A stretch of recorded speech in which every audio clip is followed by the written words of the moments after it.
I'm here with head coach Patrick Hiltz of the ULM volleyball team. Coach Hiltz, you released your schedule earlier this week, and you open in Starkville, Mississippi against Mississippi State in their tournament. Talk a little bit about them. You played them last year, I understand you beat them. So what does it mean to play in a tournament like that? Well, it's always nice to go to an SEC school and get that experience.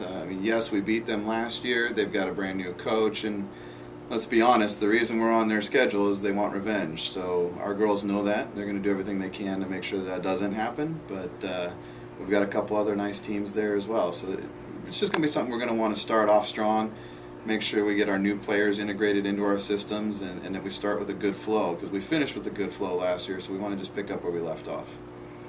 Obviously, the big date comes September 11th through 12th. You're at La Tech for their tournament, local rival. What do you look forward to heading into that tournament? It's just going to be nice to play them. Adriano and I have talked for a couple of years about getting each other on the schedule, so it was nice to have it work out that we could go to their tournament this year. Again, we're going to have a couple other teams that I think fit in really well to what we're trying to do, so it'll be good competition, but it's going to be nice to stay close to home. I think it'll be good for Northeast Louisiana volleyball to be able to see the two teams in the area play against each other. I expect a big crowd, and I just think it's going to be a lot of fun being able to play over there, and hopefully we can continue to have that rivalry every year. Also on the schedule is 12 non-conference dates and 3 tournaments. How do you think that will help your team gear up for conference play?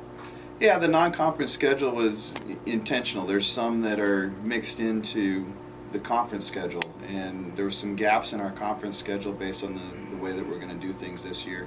So I didn't want to have too much time off in between conference games. So we added some non-conference games to try and balance some things out that way.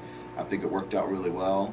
We've also picked up SFA, which that's been a team that we've been playing every year, and it's kind of turning into a rivalry game, so I think that'll be a nice pickup for us. And really it's just about balancing what we've got at the conference schedule with some non-conference games that keep us on our toes.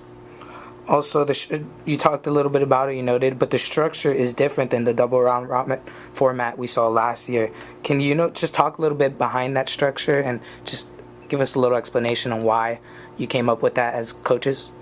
I think it was pretty clear before we even got halfway into the conference season last year that it wasn't going to work.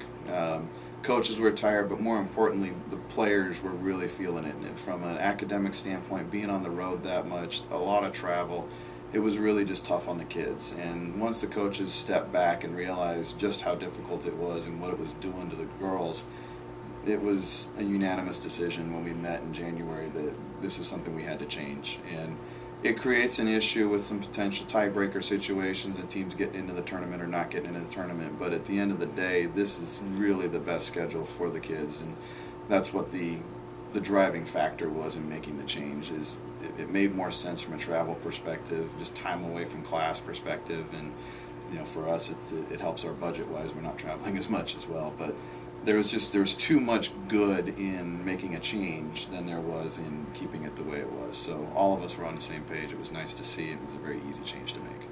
The Warhawks open the season with their annual alumni game, August 22nd, before heading to Starkville, Mississippi for their tournament, August 28th. Thank you, Coach. Thanks, Mike.